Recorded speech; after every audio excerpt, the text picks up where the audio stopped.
sejam bem-vindos a mais um episódio do podcast Pode Parir.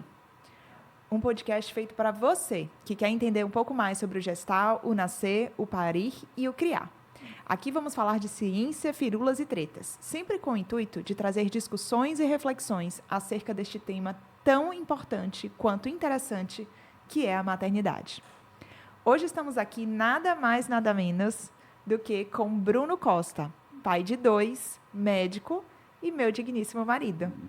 E eu, Patrícia Schmitz, médica obstetra, especialista em parto humanizado em Salvador.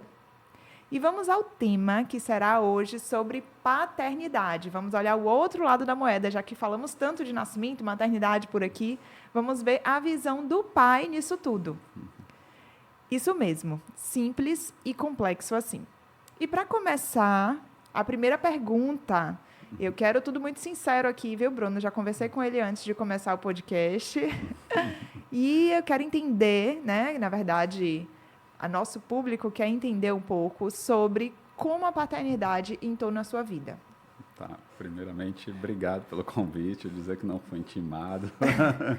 Nem um pouco obrigada por estar aqui. Não, mas é um prazer estar aqui. E a gente vai conduzir como? Formal, posso chamar de meu bem, coração? Tanto faz, do jeito que quiser. Então tá. Bom, então, como a paternidade entrou na minha vida, você sabe, né?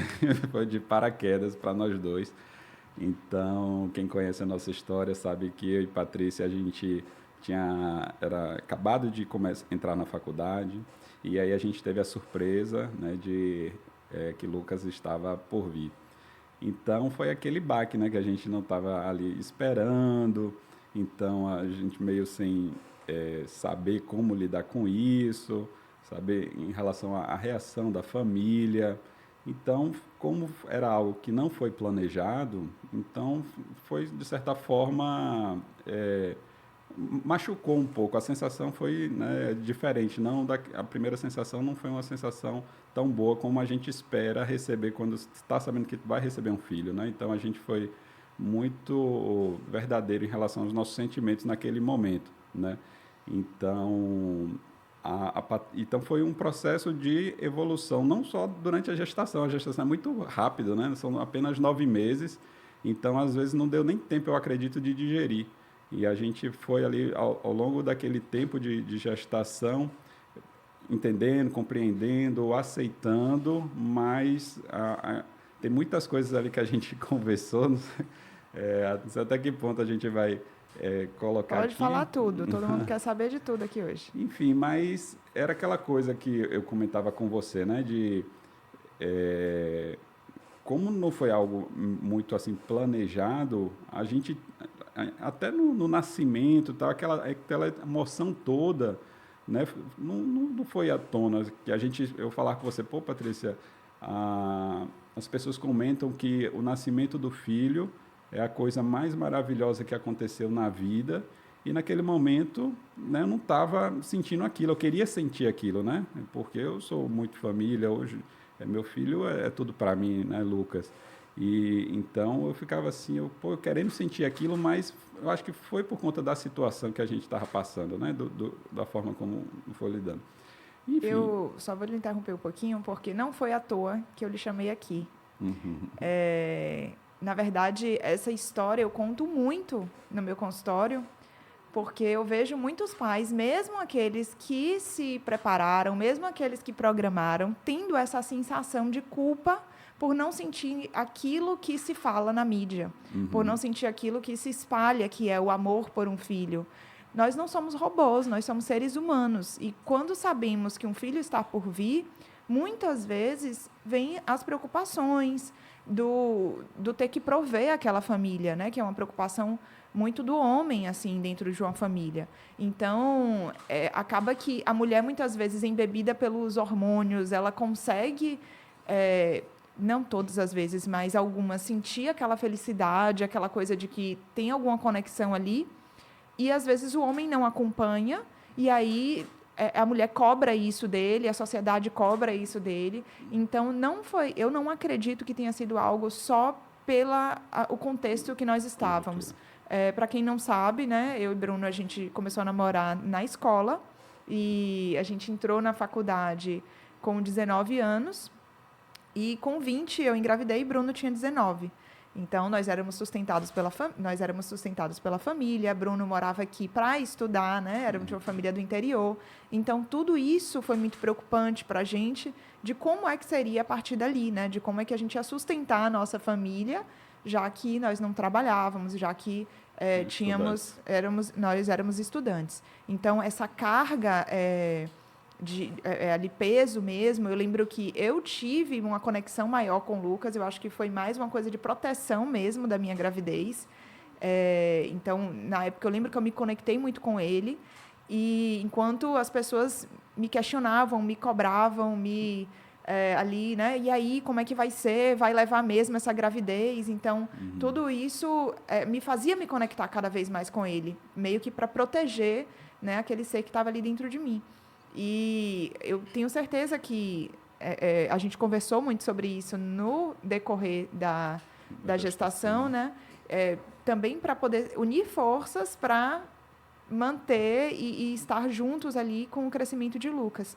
Mas nem de longe foi algo romântico, como é exposto, né? E a gente está fazendo aqui esse podcast em homenagem ao Dia dos Pais, mas para trazer a paternidade real, como acontece, e para que você aí que está sentindo isso, está nos assistindo e que ainda está meio sem saber como interagir com a sua esposa gestante, não consegue ter aquele romantismo de falar com a barriga, de conversar com a barriga, para que você não se sinta aflito, porque isso não significa que você ama menos o seu filho, né? Isso é uma construção. Mas, Bruno, eu queria saber também como foi a participação no pré-natal, nessa primeira experiência, se você acha que isso impactou também nessa sua insegurança e nessa sua falta de conexão ali com o ser pai, né? Como você acha que isso se sucedeu? Fala um pouco sobre essa experiência de participar do pré-natal. Certo. Então, assim, em relação ao primeiro pré-natal, né? Então, já também adiantando, nós hoje temos 2 filhos, né? Então, falando a princípio de Lucas, que hoje está com 13 anos, e a gente fez esse pré-natal no momento em que nós não éramos médicos, né? Então, éramos estudantes de medicina, e era do primeiro ano, então não conhecíamos nada a respeito da parte técnica. Então, assim como a maioria da população, né? A gente chegou naquele pré-natal, aquele pré-natal tradicional, daquelas consultas de plano de saúde bem rápidas. Apesar de termos uma relação boa com o médico que nos assistiu, era algo bastante técnico, não tinha muito abertura, era tudo muito novo, a gente ficou ali meio que refém daquilo tudo, passivo, ouvindo, se sentindo com aquele sentimento de culpa. Então, a gente não perguntava, a gente só fazia o que era mandado. Então, assim, eu acho que a gente foi meros passageiros ali de ouvir das orientações, e a gente não podia curtir, né? As dúvidas não conseguiam ser sanadas, a gente levava para casa, acreditando que as outras pessoas estavam tomando conta da gente, não a gente que estava ali à frente daquilo tudo.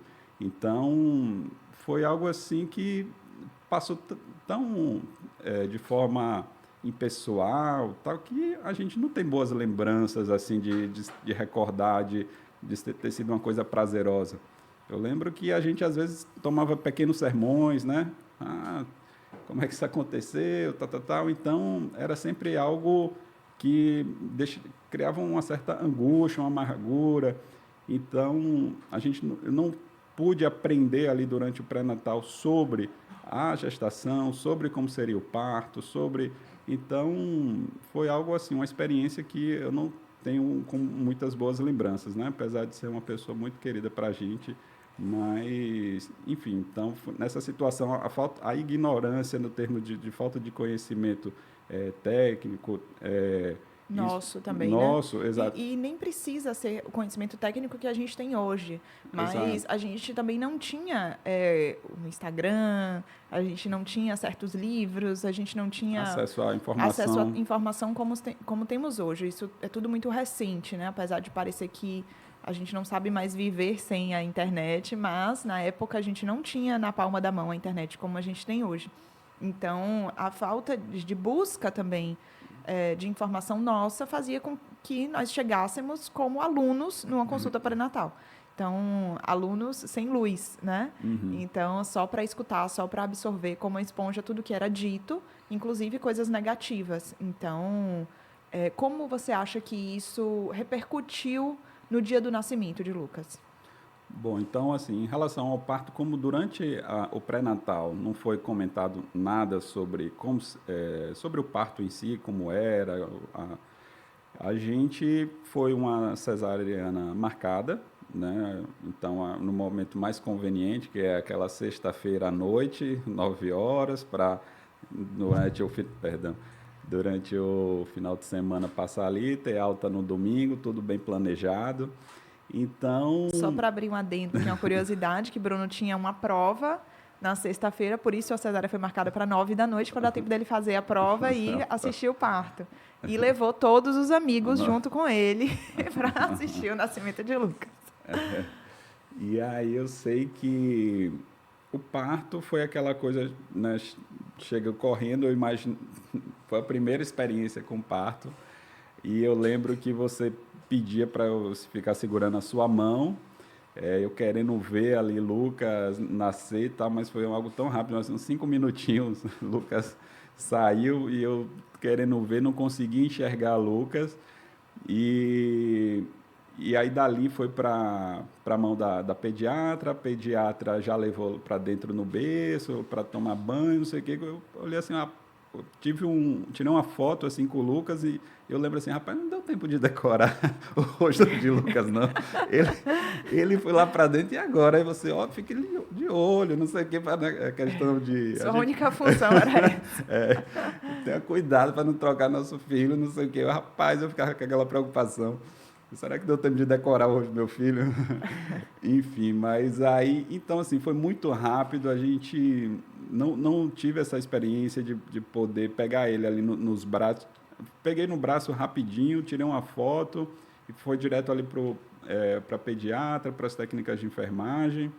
Enfim, então foi algo muito, assim, uma experiência muito rápida e de certa forma, não tão respeitosa, assim, né? Da forma como a gente hoje estuda e tem as informações, né? Informações. Lembrando que há 13 anos atrás não tinha campo baixo, o campo era estendido, então não se via, né, o nascimento, e o bebê ele ia direto para o berço aquecido para aspirar, fazer a limpeza e encaminhar para o banho. Então, o Lucas foi direto para tomar banho, por isso que ele saiu tão rápido da sala de cesárea, né? E Bruno foi e filmou e ficou lá tirando foto e todo mundo achando lindo, porque era o que a gente sabia que deveria acontecer, né? E depois que a gente realmente passou a se informar e entender um pouco mais sobre nascimentos, que a gente entendeu que, na verdade, foi intervenção além da conta, né? E eu fiquei sozinha no CRPA, Bruno acabou indo acompanhar e me sedaram, eu dormi, porque, enfim, estava ali sozinha esperando e fui acordar já no quarto, sem Lucas, e eu perguntava por ele e não via, e aí, quando eu acordei, ele já estava todo pronto, todo bonitinho, com a chupeta na boca, todo enroladinho. Então, foi bem impessoal, assim, essa situação, sabe? Claro que, na época, eu não tinha qualquer crítica a isso, porque eu achava que era como tinha que ser. Exato. Então, eu não tinha qualquer avaliação negativa do nascimento. Foi como foi passado para a gente, né? Que seria isso. Assim, a gente não tinha informação para saber como poderia ser diferente. Isso. Então, a gente achava que... Nós éramos coadjuvantes da situação. Exato, que o parto era aquilo ali, né? Então... E, enfim, com o crescimento dele, nós fomos... Antes de você prosseguir, ainda tem uma história interessante nesse dia, da noite, né? Como Verdade. Então, inclusive, contei essa história ontem para uma paciente. Exato, né? Porque também faz parte, né, da preparação do parto. Saber, no dia do nascimento, né? Quem vai ficar ali, segurar a onda de noite e tal. Então, a gente não foi orientado. Então, eu nunca, na minha vida, eu lembro de ter acordado de madrugada, né? Então, não sabia o quanto era difícil essas atribuições de pai ali ajudando a mãe. E aí eu lembro que a enfermeira, né, chegou com Lucas, aí Patrícia foi tentar dar de mamar, e minha sogra, né, falou para mim, Bruno, você não quer que eu fique com Patrícia? Eu, não, eu sou pai, eu vou ficar aqui, pode deixar que eu assumo, tal. E quando deu minha horinha de dormir, né, já eram as 11 e poucas, eu apaguei Patrícia lá com os pontos da cesárea, eu acho que a anestesia já passando, já sentindo dor, com a dificuldade de amamentar sozinha, né? A enfermeira não ficava ali do lado, orientando. Então, eu imaginava era o papel do pai estar ali assistindo a esposa, tá, enfim. Então, quando chega de lá para madrugada, Patrícia passando um perrengue retado porque não conseguia se mexer praticamente por conta dos pontos e tal. E aí ela, Bruno me gritando, e quem disse que eu acordava, né? Eu não conseguia acordar, não conseguia, e a única solução que ela teve, estava com o chinelinho da Havaiana. Joguei na cara dele. E foi bem certeira. E vocês acham que ele acordou? Não. Aí ali eu acordei meio da droga, e aí eu lembro que a enfermeira chegou para mim, olha, a partir de hoje você é pai, você tem que ajudar. Então, aquele sermãozinho que, com toda a razão, né? Então, assim, trazendo isso que se eu tivesse estudado, me informado naquele momento, entendido que eu ia passar por tudo isso, não ter recebido a mensagem ali de supetão, de entender que, poxa, eu vou ter que ficar de madrugada aqui acordado dando assistência, né? Talvez fosse diferente, né? A preparação. Então, até nisso repercutiu, né? Até no primeiro dia com o Lucas, foi algo bem negativo, assim, Sim. em relação à noite. Tanto é que no dia seguinte quem ficou foi minha mãe mesmo, né? Ele não. Mas eu não posso negar que com o tempo e conversas e respeito, a gente foi se entendendo e ele passou sim a me ajudar, né? A fazer o papel dele, porque pai não é rede de apoio, pai não ajuda, pai é pai, né? E tem que assumir também. Então, enfim, a gente sempre dividiu muito essa parte do acordar à noite, da privação de sono, que é uma das coisas mais desafiadoras desse processo de puerpério. Então, na época, éramos muito imaturos, não tivemos estímulo para amamentar Lucas, então a gente passou a usar a mamadeira, o leite artificial muito cedo, e ele acabava assumindo essa parte, né, de dar à noite, de botar para rotar, e a gente ia dividindo. Eu lembro que a gente tinha uma escala de plantão, quando eu tinha prova, porque eu não parei a faculdade, ele acordava à noite, quando ele tinha prova, eu acordava à noite, e com o tempo ele acabava acordando mais do que eu. Bom lembrar, né, Bruno? Ele pontua muito bem isso, inclusive para todos os amigos. Eu já proibi ele de falar sobre isso. 70% a 30%. Mas ele acabou ficando com um sono mais superficial do que o meu e já levantava qualquer chorinho de Lucas. E eu acho, não sei, você pode falar melhor do que eu, de como esse amor foi se construindo, né? Porque as pessoas acham que o amor é à primeira vista. Eu olhei para o meu filho, eu amei ele. E, pelo que você disse inicialmente, não foi assim que aconteceu. Como é essa relação de vocês hoje? Como você acha que isso acabou se construindo?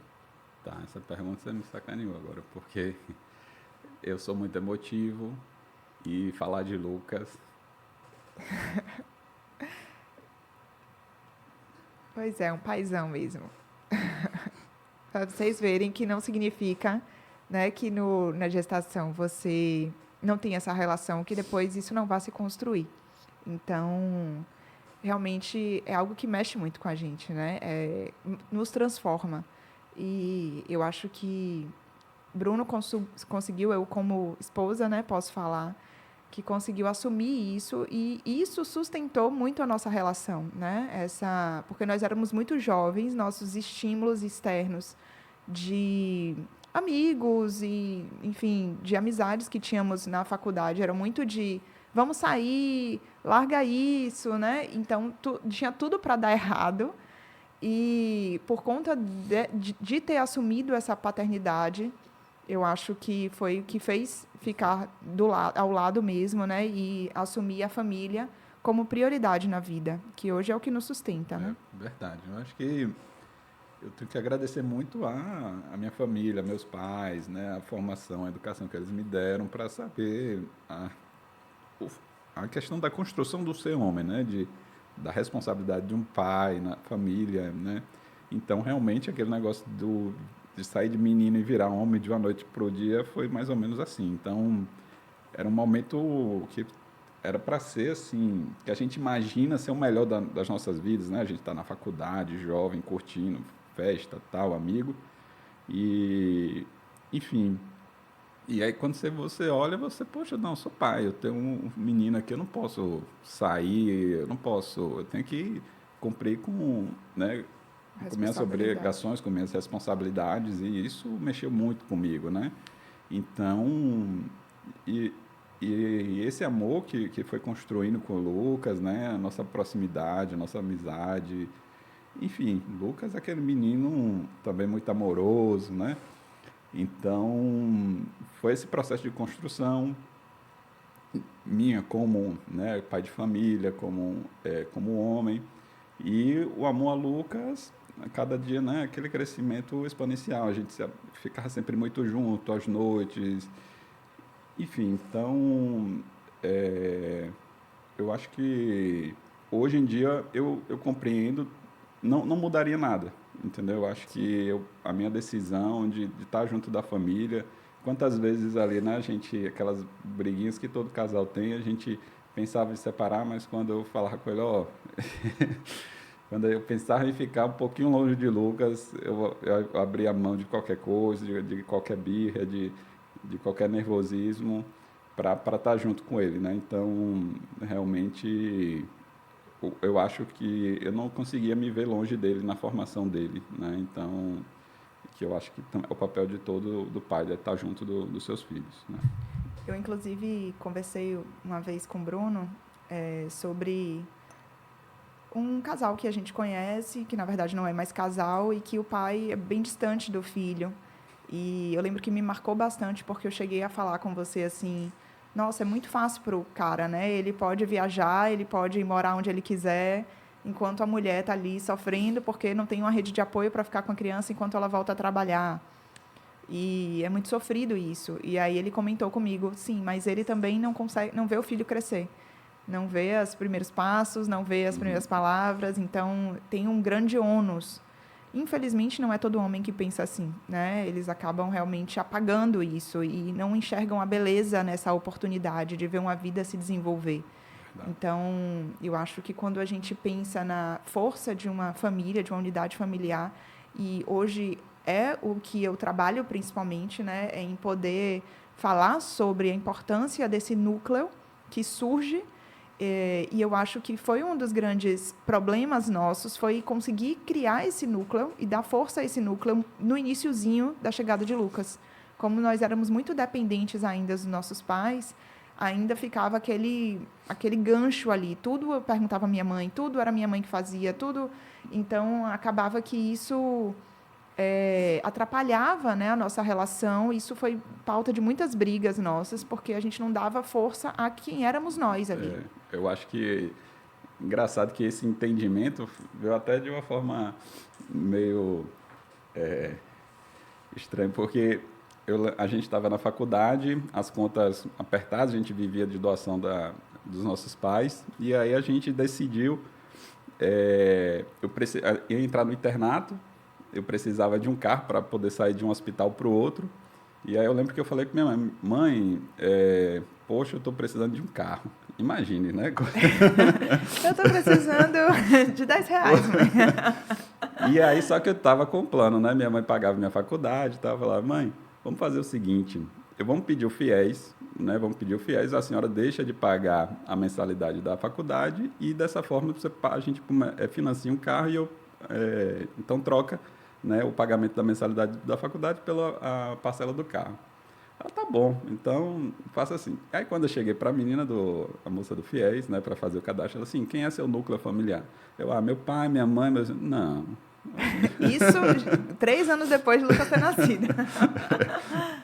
Não, você mora com quem? Eu não, moro com Patrícia, né, vivo em união estável com ela, e temos um filho. Não, seu núcleo familiar é esse, é você, né, sua mulher e seu filho. Aí eu, É isso mesmo. Entendi. Então, a partir daí criamos uma família. A ideia, né, a construção do meu núcleo familiar, né, foi mais ou menos, né, o O estalo. estalo foi aí. Né, foi a partir daí, entendi. Não, então, assim, o seu núcleo familiar, ele vive de doação da família da Patrícia e da sua família, entendeu? Então, apesar de vocês não terem uma renda ainda, de vocês serem estudantes, né, mas vocês são uma família, um núcleo familiar. Então, foi a partir disso aí que... E é interessante, né? Como durante todo o pré-natal, durante todo o puerpério, ninguém falou isso. É uma coisa óbvia, mas que precisava ser startado na nossa mente, sabe? Porque foi tudo muito rápido, então essa chave precisava ser virada.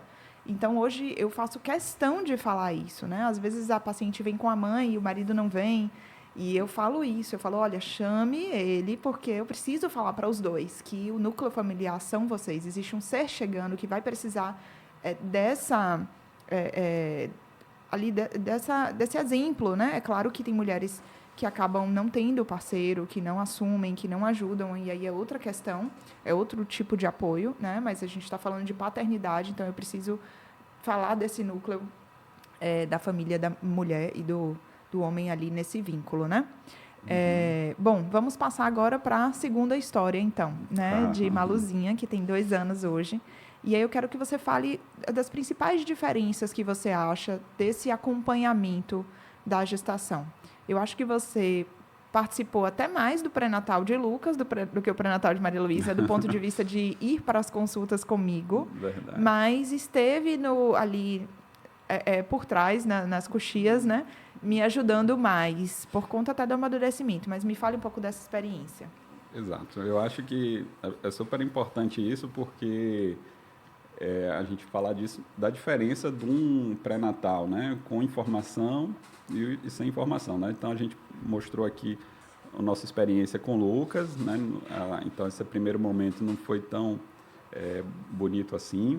E já nesse segundo momento, apesar, né, de não ter ido a todas as consultas pré-natais, mas pelo fato, né, de já também ter o conhecimento técnico e Patrícia trabalhar com isso, né? Então, eu respiro a questão da obstetrícia, da humanização do parto, em casa todo dia, né? Então, nas nossas conversas, tal. Então, a informação que eu tenho hoje sobre isso também é por osmose, todo dia, vendo as suas caixinhas, vendo você falar com suas pacientes, dos casos que você traz, enfim. Mas, em relação ao nosso pré-natal, né, que foi com a nossa queridíssima Bruna Bittencourt, foi a primeira vez que... Foi até uma surpresa que ela falou, e aí, Bruno, e você? O que é que você está pensando do parto? O que é que você espera? Não sei o quê. Então, assim, eu tomei meio que um susto. Eu tenho que pensar alguma coisa? Então, assim, logo na primeira consulta eu já tomei um susto, assim, porque sempre as consultas com o Lucas eram dirigidas à Patrícia, né? As perguntas, né? As coisas. E quando ela comentou comigo assim, então já mostrou uma certa diferença, né? Mostrou o respeito ali ao pai, a querer entender como é que eu estava lidando com o processo, como se eu estava aceitando a gestação, enfim, me colocou no meio do jogo, né, para participar ali da consulta e do acompanhamento. Então, desde o início, a gente estava junto, então não é aquela consulta que é só, como é que está aí suas vacinas, como é que está aí seus exames de sangue, pronto, não. Pressão está ok, auscultou o bebê, okay, tchau. Não, então é todo o entendimento da família, da conjuntura, das dúvidas, das aflições. Então, assim, é completamente diferente para poder sanar todas as dúvidas, todas as informações e entender. Às vezes, o casal, ele nem sabe que tem dúvida, nem sabe que tem informação. E o médico, se colocar perguntando, né, sobre aquelas situações, né, vai incitar a dúvida, né? E vocês já fizeram isso, já se prepararam quanto a isso, já resolveram isso. Então, são coisas que vai abrindo a mente e a pessoa vai pesquisando, estudando, vai se preparando dessa forma.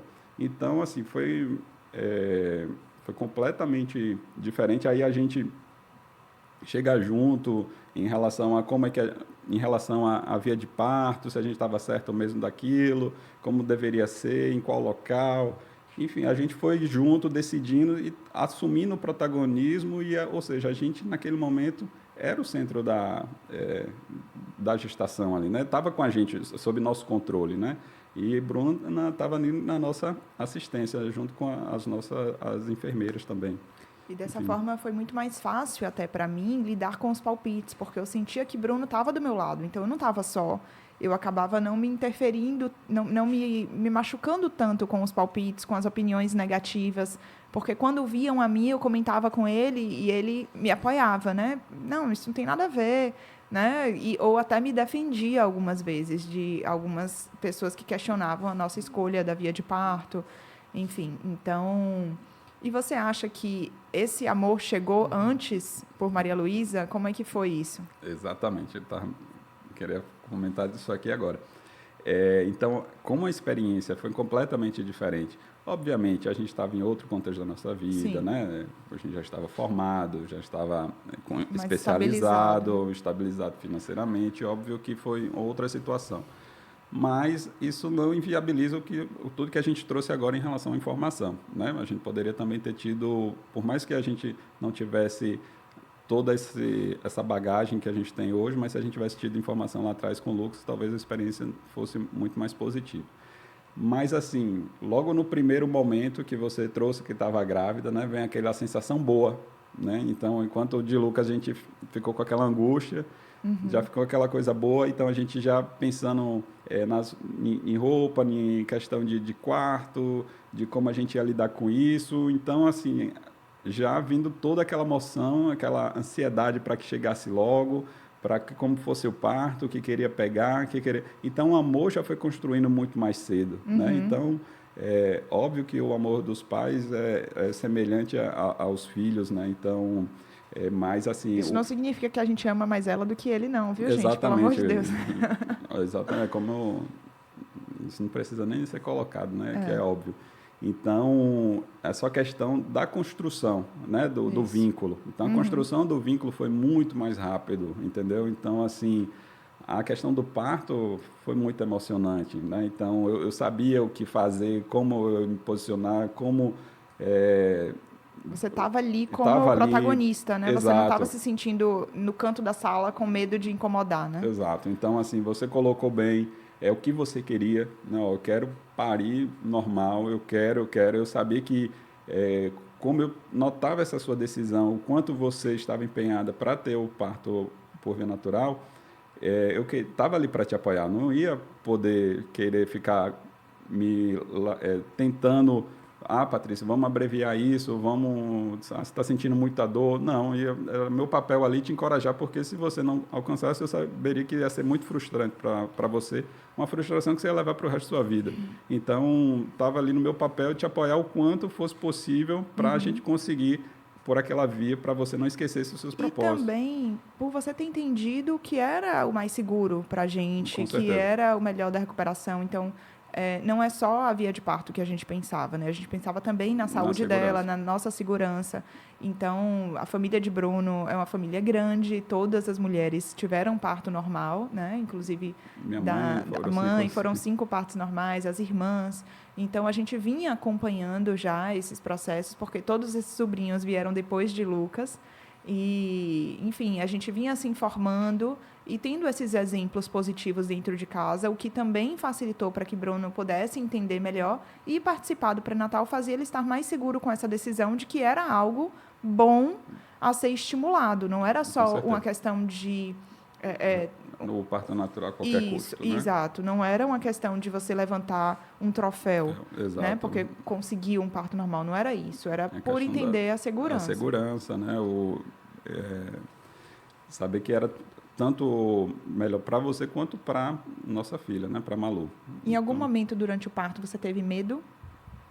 Não, engraçado, eu falo isso com muita tranquilidade, porque eu me senti muito, muito seguro mesmo. Então, assim, a gente estava ali, né, além de Bruna, chegou A doula?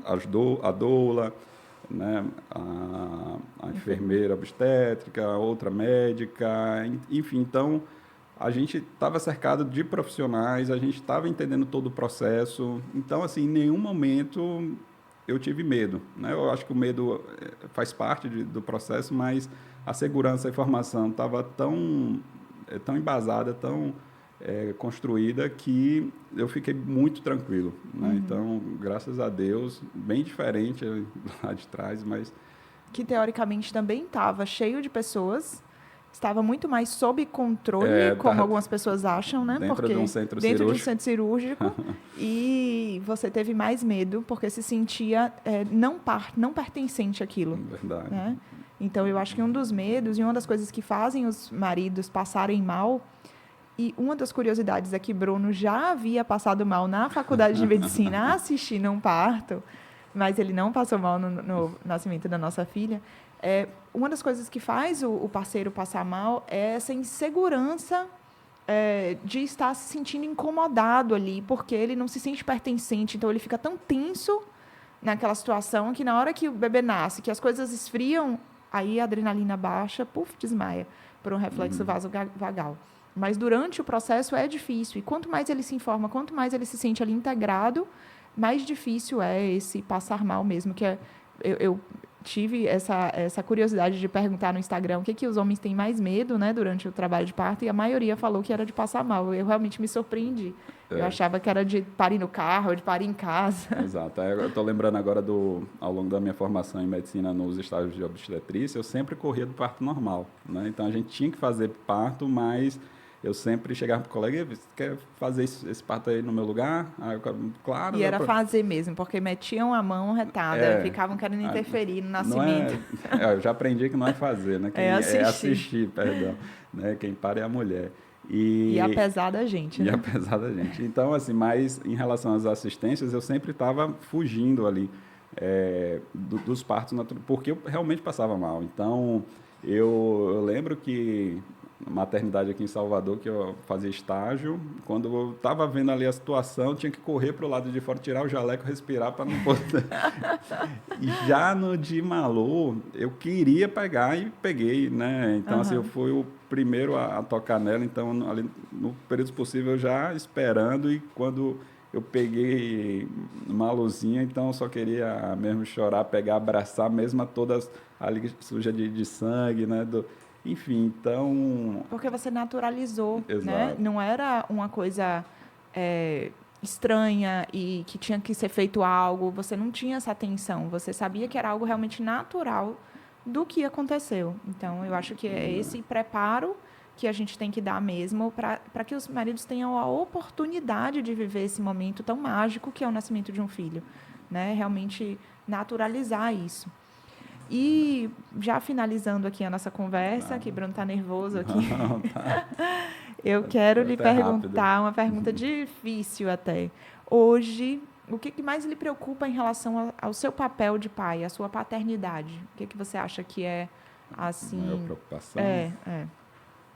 É a questão de prover manter eles, né, a educação, a saúde, né, o crescimento deles com o que eu quero que seja o melhor possível, entendeu? Então, a minha preocupação é basicamente poder estar junto deles, né, nesse crescimento, né, ter uma qualidade de vida saudável na minha relação com eles, ter tempo útil com eles e podendo oferecer o que há de melhor, né, que é não só escola, essas coisas, né, mas sim carinho, amor, né, de afeto, de poder estar junto, com o Lucas e a mais jogos do Bahia, com o Malu descer mais no parquinho. Torcedores de Vitória, não parem de nos assistir agora.